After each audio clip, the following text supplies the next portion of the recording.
Elle est nouveau numéro de valeur ajoutée sur Boursorama. Aujourd'hui, on revient sur ce coup de froid qui frappe l'économie chinoise. Bonjour Thomas. Bonjour David. Thomas Friedberger, bon, l'activité a fait du surplace en Chine cet été, quand on regarde le deuxième trimestre par rapport au troisième, enfin troisième par rapport au deuxième. Même si sur un an, en glissement annuel, on est toujours juste en dessous des 5%. Est-ce que ce trou d'air, il est passager ou est-ce que c'est un coup de frein qui peut durer plus longtemps que prévu ? Non, c'est un coup de frein qui devrait durer parce que l'économie chinoise est en train de changer de modèle de croissance. Et on va forcément transitionner vers un modèle de croissance plus faible. Et ce qui oblige d'ailleurs à des ajustements de politique monétaire un peu partout dans le monde assez compliqués. Mais si ça ralentit, c'est aussi le fait de Pékin. C'est Pékin qui a souhaité calmer cette bulle, diront certains, immobilière, cet enflement ce gonflement de la dette. Et donc, c'est parce que les politiques monétaires ont été resserrées que, quelque part, le marché immobilier corrige. C'est aussi, il y a un côté un peu auto-infligé. Il y a un côté auto-infligé. Alors après, c'est du pilotage fin. Et quand la croissance commence à ralentir comme ça, le pilotage de la politique monétaire, c'est un peu comme les cannelés. Vous connaissez la recette des cannelés ? Non, honnêtement, non. Non. Alors ? Les cannelés, il faut les faire cuire beaucoup pour qu'ils soient limite brûlés. Mais s'ils sont trop brûlés, c'est pas bon. Mais s'ils sont pas assez cuits, c'est pas bon non plus. Et là, la politique monétaire de la Chine, c'est pareil. Ils ont resserré la politique monétaire parce qu'ils ont besoin d'une devise forte pour attirer des capitaux. C'est ça la raison de fond ?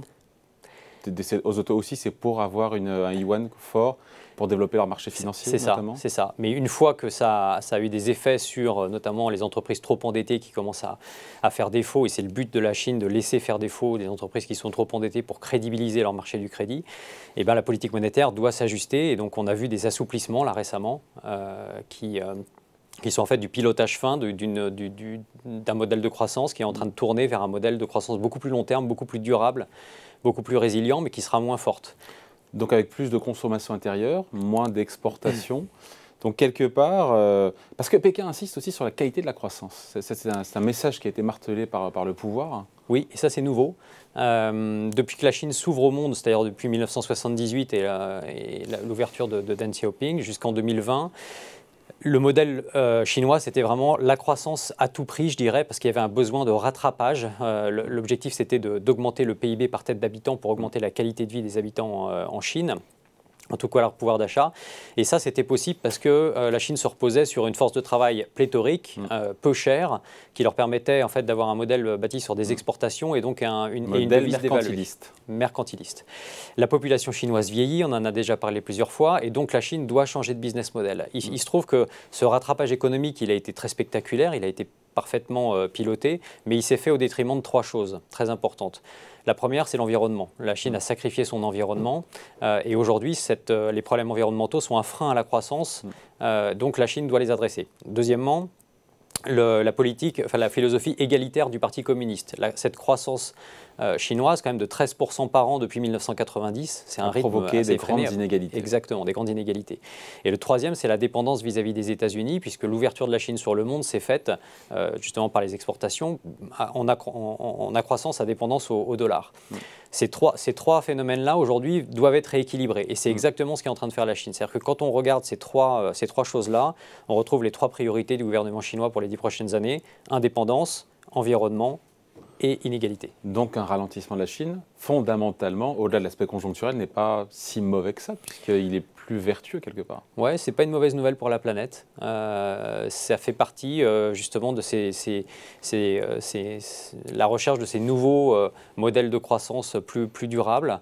Alors la Chine le fait par volonté politique, le monde occidental essaye de le faire en s'ajustant par le marché, c'est-à-dire par le fait que le capital vient s'allouer vers des stratégies de croissance plus vertueuses. La Chine, elle le fait de manière différente. C'est plus violent, c'est plus dirigé, mais en tout cas, les chances de succès sont tout aussi importantes.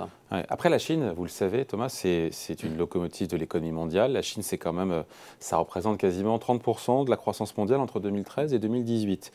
C'est le double de la croissance américaine, ce que ça pèse dans la croissance mondiale. Ouais. Est-ce que ce ralentissement, c'est la question du jour, menace la reprise au niveau mondial, évidemment? Et voilà. Parce que oui. Oui, enfin, menace la reprise. Ça aura un impact forcément sur la croissance de l'économie mondiale à l'avenir. Mais encore une fois, est-ce que c'est une mauvaise nouvelle ? pas forcément. Je dirais que cette... Enfin, pour un pays comme, je sais pas, comme l'Allemagne, qui est super exportateur, Alors, avoir un de ses clients qui achète moins, c'est pas une bonne nouvelle. Donc, non, ça, c'est pas une bonne nouvelle pour tout le monde. C'est pas une bonne nouvelle. Ça pose beaucoup de questions sur la place de l'Europe dans cette compétition entre la Chine et les États-Unis, et en particulier sur la place de l'Allemagne, puisque l'Allemagne avait une économie qui avait déjà au niveau politique et géostratégique un ancrage dans l'Alliance Atlantique extrêmement fort, beaucoup plus fort que d'autres pays européens comme la France. Et puis, côté économique, une dépendance vis-à-vis de la Chine, puisque une économie assez cyclique basée aussi sur des exportations de voitures, de machines-outils, de chimie. Et aujourd'hui, la Chine devient un concurrent de l'Allemagne en fait sur ces secteurs-là. Parce que la Chine est montée en gamme. La Chine est montée en gamme et la Chine a développé une chimie, une industrie automobile, une industrie de machines-outils qui fait qu'aujourd'hui, en fait, il passe du niveau du statut de client de l'économie allemande au statut de concurrent de l'économie allemande. Donc l'économie allemande doit aussi se réinventer à ce niveau-là. Donc est-ce qu'elle doit se tourner plus vers des partenariats avec la Chine ou plus vers le monde occidental? Le résultat de l'élection allemande et la politique du nouveau chancelier, du nouveau gouvernement qui sera en place sera très intéressante à suivre à ce niveau-là. Pour d'autres pays aussi, ce coup de frein, encore une fois, n'est pas une bonne nouvelle. Au-delà de l'Allemagne, je veux dire. Même quand on leur vend des sacs de luxe, nous, la France, est-ce que c'est une bonne chose que la Chine ralentisse? Encore une fois, pour les modèles basés sur de la croissance à tout prix, sur de la croissance à court terme, ce n'est pas une bonne nouvelle. Mais est-ce que si ça force l'économie mondiale à se réinventer avec des modèles plus locaux, plus résilients, sur le long terme, ce n'est pas forcément une mauvaise nouvelle. C'est également quand même ce modèle de croissance chinois a fait un grand perdant qui sont les classes moyennes des pays développés qui ont perdu en pouvoir d'achat. La compétitivité de l'économie chinoise. Ils ont perdu, ça dépend. Quand on achète moins cher son réfrigérateur, c'est parce qu'il est produit en Chine. Donc il y a un gain de pouvoir d'achat. D'un côté, il y a le consommateur et puis l'autre, il y a le salarié. Exactement, mais le salarié a beaucoup perdu dans cette histoire-là. Le consommateur a gagné. Et le consommateur a gagné, le salarié a perdu. C'est le même parfois. Oui, mais ça conduit quand même à une paupérisation générale des classes moyennes dans les pays développés, qui mène d'ailleurs à du vote extrême et à la mise en danger un peu des démocraties. Ça vient de là. Si la Chine, si on passe sur un modèle un petit peu plus inflationniste avec des business models un peu plus locaux et un peu moins de présence, un peu moins d'impact de la Chine sur tout ça, eh ben, ça va rééquilibrer les forces entre le travail et le capital au profit du travail. Et ça, c'est plutôt une bonne nouvelle. Bizarrement, Thomas, un ralentissement de la Chine peut provoquer des pressions inflationnistes, ce qui ne paraît pas évident pour le commun des mortels. Oui, alors bon, il n'y a pas que ça. Oui. Il y a un effet de rattrapage post-Covid très, très fort. Mais c'est surtout je ne parlerai pas de démondialisation, mais ce point d'inflexion atteint dans la mondialisation qui fait que les économies vont être moins optimisables. Les entreprises vont être moins optimisables. Au travers de chaînes de production éclatées un peu partout dans le monde. Ou de fiscalité optimisée, ou de niveau de capitaux propres pour opérer suroptimisé également. Tout ça, il faudra des coussins, je dirais, pour opérer, de capital. Il faudra réinvestir massivement. Et ça, c'est plus inflationniste. Et ça se fera peut-être au détriment des résultats d'entreprise, mais plutôt à l'avantage du salarié. Et finalement, ce rééquilibrage, il est assez sain. Encore une fois, c'est la question du jour, ce freinage de la Chine, est-ce que ça menace la reprise mondiale? Il y a quand même cette histoire de difficulté d'approvisionnement, encore une fois, pour les grands pays occidentaux. Quand on voit en Chine les coupures d'électricité, les pannes d'électricité, c'est quand même problématique. Parce que ça crée de la pénurie en amont, et donc chez nous aussi, des retards, des coûts plus élevés. Oui. Donc c'est aussi un frein conjoncturellement à la reprise mondiale. Oui, et il n'y a pas qu'en Chine, ces problèmes d'approvisionnement en énergie, puisqu'il y en a aussi en Europe avec les problématiques liées au gaz russe. En fait, il y en a un peu partout, il y en a un peu dans tous les secteurs, parce qu'il n'y a pas que l'énergie. Et ça montre que, encore une fois, on a besoin de réinventer complètement le modèle de croissance mondiale. Donc oui, ça crée des soubresauts. On l'a dit depuis longtemps que ça créerait plus de volatilité, tout ça. Mais au final, si ça permet de créer des modèles de croissance plus résilients, encore une fois, sur le long terme, on en a besoin parce qu'on ne peut pas continuer sur ce rythme de croissance effréné, puisque d'un point de vue climatique, on sait que ça va dans le mur. Donc, de toute façon, il faut réinventer le modèle. Bon, un petit mot quand même sur la gestion de cette crise immobilière par les autorités de Pékin. Qu'est-ce qui va se passer? C'est un secteur qui est crucial, la construction. C'est, je crois, entre 15 et 30% du PIB chinois. Ça dépend si on regarde les emplois, enfin les facteurs directs ou indirects. Est-ce que le ralentissement du marché immobilier va se poursuivre et quel impact? Donc, ça a des impacts sur le marché des matières premières, sur le reste de l'économie mondiale. C'est piloté là aussi de manière... Alors, ils essaient de piloter ça. C'est toujours difficile de dégonfler une bulle. Hein. C'est de manière dégonfler un ballon de baudruche de manière pilotée, c'est toujours plus compliqué que de le gonfler.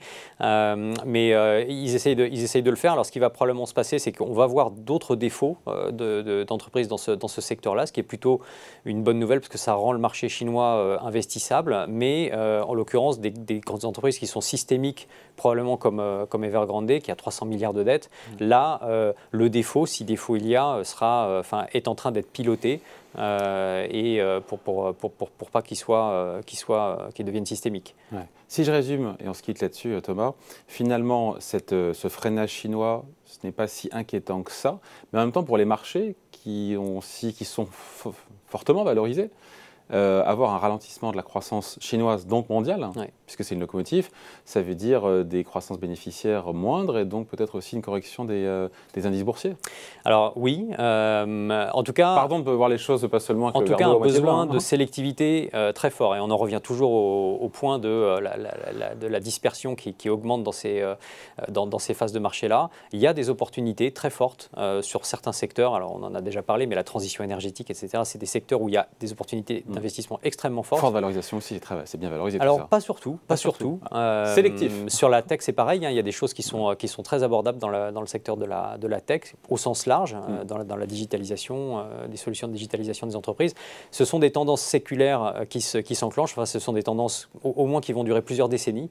Et donc il y a des choses à faire, mais il faut être très sélectif. Et effectivement, le fait que les marchés soient très valorisés avec des résultats d'entreprise qui ont maintenant plutôt des vents dans le nez que des vents dans le dos, ça pousse à la sélectivité, mais pas forcément à l'alarmisme. On n'est pas alarmiste. On voit pas mal d'opportunités. Allez, merci beaucoup. Explication signée Thomas Friedberger, directeur général de Tikehau IM. Merci. Merci David.